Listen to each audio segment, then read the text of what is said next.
నీకు విడుదల కలగాలంటే, నీలో నిజంగా పశ్చాత్తాపం కలగాలంటే, మొదటగా నీవు మా అపరాధస్తులు మేము క్షమించిన రీతిగా మా అపరాధములు క్షమించము. క్షమించబడిన జీవితం, క్షమించేవారుగా ఉండాలి, క్షమించబడే జీవితంలో కలిగి ఉండాలి.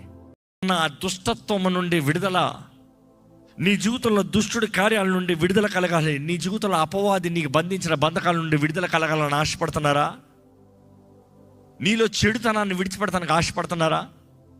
చెడు నీలో వదిలిపోతానికి ఆశపడుతున్నారా? ఈరోజు ఎంతోమంది అన్యాయంగా బ్రతుకుతున్నారు. నాకు ఈ కష్టం ఏంటి, నాకు ఈ బంధకం ఏంటి, ఇందుకు ఈ చీకటి నన్ను బంధించి పెడుతుంది, ఇందుకు ఈ పాపపు కార్యాలు నన్ను ఏళ్తున్నాయి, గ్రహిస్తున్నారా?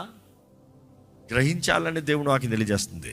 గ్రహిస్తే నీకు కనీసం నీ స్థితిని గ్రహించేటప్పుడు దేవుని దగ్గర మొరపెడతానికి అవకాశం ఉంటుంది. అన్యాయపు కేసులు, అన్యాయపు లీగల్ జస్టిస్లో ఉన్నారు, ఇన్జస్టిస్లో ఉన్నారు. మా మీద కేసులు పెట్టేశారండి, మా మీద అన్యాయంగా నేరాలు మోపిస్తారండి, మమ్మల్ని అన్యాయంగా ఇరికించేశారండి.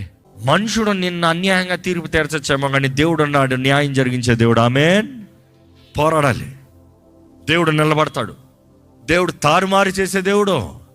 మనుషుడు నీ మీద అన్యాయంగా కేసులు వేసే, మనుషుడు నిన్ను అన్యాయంగా ఇరికించి, మనుషుడు వాడు స్వార్థం కొరకు నీకు ద్రోహం చేసి ఉండొచ్చేమో, కానీ న్యాయవంతుడైన దేవుడు చూస్తూ ఉంటాడండి.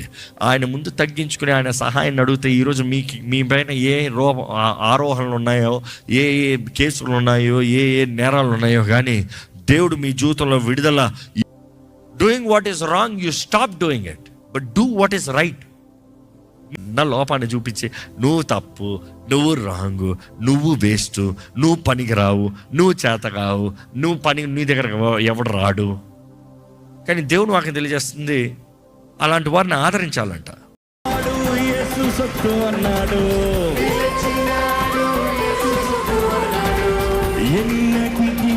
ఎడబాయనన్నాడు. చూసి పిలిచినాడు యేసు సత్తు అన్నాడు. ఎన్నటికి నీ ఎడబాయనన్నాడు. పక్కలు చూసి చెప్పండమ్మా,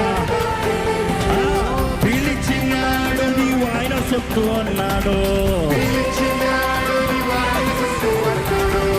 ఎన్నటికి నీ ఎడబాయ